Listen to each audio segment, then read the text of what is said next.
देख लेते हैं हमारे चैप्टर का नेक्स्ट टॉपिक, जो कि है डीपीएसपी यानी directive principles of state policy.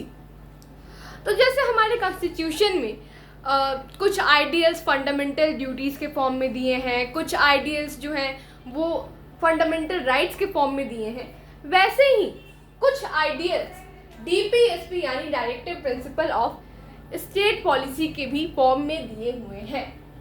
अब डीपीएसपी है क्या और ये होता क्या है?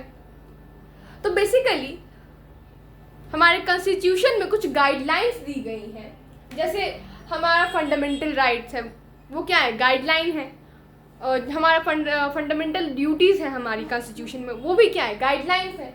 तो उसी तरह हमारा डीपीएसपी भी कॉन्स्टिट्यूशन में कुछ गाइडलाइंस हैं, दी हुई कुछ ऐसी गाइडलाइंस हैं जो कोर्ट द्वारा इन्फोर्सेबल नहीं है। इट मीन्स मान लो आपको कभी लगा कि नहीं मेरे फंडामेंटल राइट का हनन हो रहा है, मेरे फंडामेंटल राइट का वायलेशन हो रहा है, तो आपके पास आप टोटली फ्री हो कि आप कोर्ट जाओ और उसके लिए लड़ो कि नहीं मुझे अपना राइट चाहिए। आप टोटली फ्री हो, लेकिन आप डीपीएसपी के लिए कोर्ट नहीं जा सकते। अगर आप जाओगे कोर्ट कि मुझे डीपीएसपी के किसी गाइडलाइन के लिए लड़ना है, आपको मार के वहाँ से भगाया जाएगा। आप नहीं लड़ सकते हो। क्यों नहीं लड़ सकते हो? तो जब हमारा कॉन्स्टिट्यूशन बन रहा था तो हम सब जानते हैं कि पहले कॉन्स्टिट्यूशन बनने से पहले, देश आज़ाद होने से पहले उस पर किसका रूल था? ब्रिटिशर्स का रूल था। एंड वो ब्रिटिशर्स नाम के भिखमंगे, उन्होंने क्या किया? उन भिखमंगों ने हमारा देश पहले सोने की चिड़िया कहलाता था, गोल्डन बर्ड कहलाता था, क्योंकि वो बहुत रिच था। हमारा देश उस टाइम पे बहुत ज़्यादा रिच था। बट उन भिखमंगों ने क्या किया? वो यहाँ से जितना भी वेल्थ था, जितने भी वैल्यूएबल थिंग्स थे, जितना भी पैसा था, वो क्या किए? उन्होंने क्या किया? यहाँ से वो अपने कंट्री में उन्होंने ट्रांसफ़र वो करते गए, वो एक्सपोर्ट करते गए अपने कंट्री में यहाँ से। तो उस टाइम पर अब जब और उतने सालों तक जब हमारा देश गुलाम रहा, जब तक हमारा देश गुलाम था, तो उस टाइम इतना लूटा उन्होंने कि जब हमारा देश आज़ाद हुआ तो उसके पास वैसा हमारे देश की उस टाइम की वैसी फाइनेंशियल हमारी देश की उस टाइम की वैसी फाइनेंशियल कंडीशंस नहीं थी कि डीपीएसपी में दी गई गाइडलाइंस फॉलो हो सके। बिकॉज डीपीएसपी में क्या दिया है, अभी हम आगे पढ़ेंगे। डीपीएसपी बेसिकली डीपीएसपी के 3 टाइप्स हैं। पहला है हमारा इकोनॉमिक एंड सोशलिस्ट प्रिंसिपल्स, दूसरा है हमारा गांधीयन प्रिंसिपल्स, तीसरा है हमारा लिबरल इंटेलेक्चुअल प्रिंसिपल्स।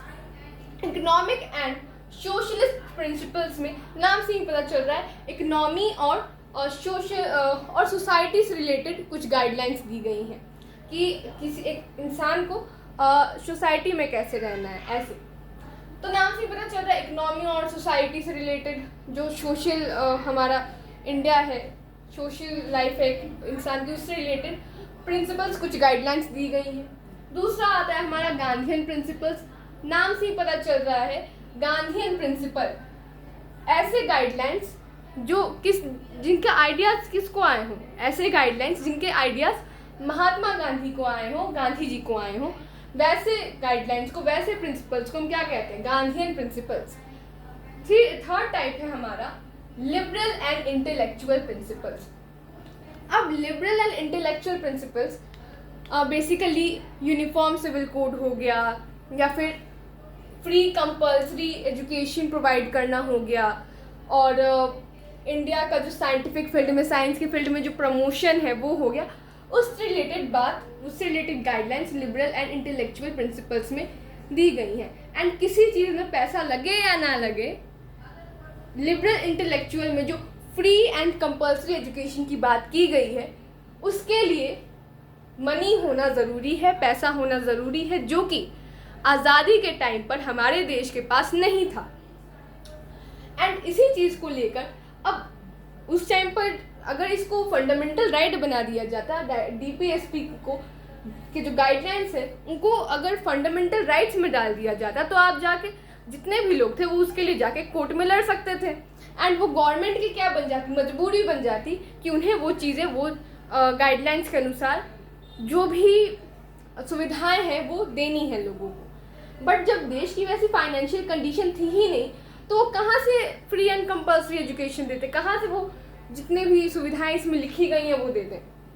उस टाइम तो फाइनेंशियल कंडीशन थी ही नहीं वैसी, और इसीलिए ये इन गाइडलाइंस को डीपीएसपी में डाल दिया गया, ताकि अभी भले उनको लगा कि अभी भले हमारी देश की फाइनेंशियल कंडीशंस वैसी नहीं है कि ये सुविधाएं हम अपने लोगों को दे पाएँ, हमारे इंडिया को हम दे पाएँ, बट आगे चलकर धीरे धीरे जब हमारे देश की फाइनेंशियल कंडीशन सुधरेंगी, हमारे देश की इकोनॉमी सुधरेगी, तो उस टाइम पर ये सारे गाइडलाइंस फॉलो होंगे, ये सारी सुविधाएं दी जाएंगी। सो हम बोल सकते हैं कि ऐसे गाइडलाइंस जो हमारे कॉन्स्टिट्यूशन में दिए गए हैं बट वो कोर्ट द्वारा इन्फोर्सेबल नहीं है, उनको हम बोलते हैं डीपीएसपी, यानी directive principles of state policy. फिर से मैं रिकॉल कर रही हूँ, डीपीएसपी के 3 टाइप्स हैं। इकोनॉमिक एंड सोशलिस्ट प्रिंसिपल्स, जो कि इकोनॉमी एंड सोसाइटी से रिलेटेड बातें बताता है, गाइडलाइंस बताता है। दूसरा है गांधीयन प्रिंसिपल्स, जो कि गांधी जी के आइडियाज बताता है। पंचायत वगैरह भी गांधीयन प्रिंसिपल्स में ही आता है। एंड थर्ड टाइप है हमारा, तीसरा टाइप है हमारा लिबरल एंड इंटेलेक्चुअल प्रिंसिपल्स, जो कि uniform civil code, promotion of scientific temper of India and free and compulsory education की बात करता है।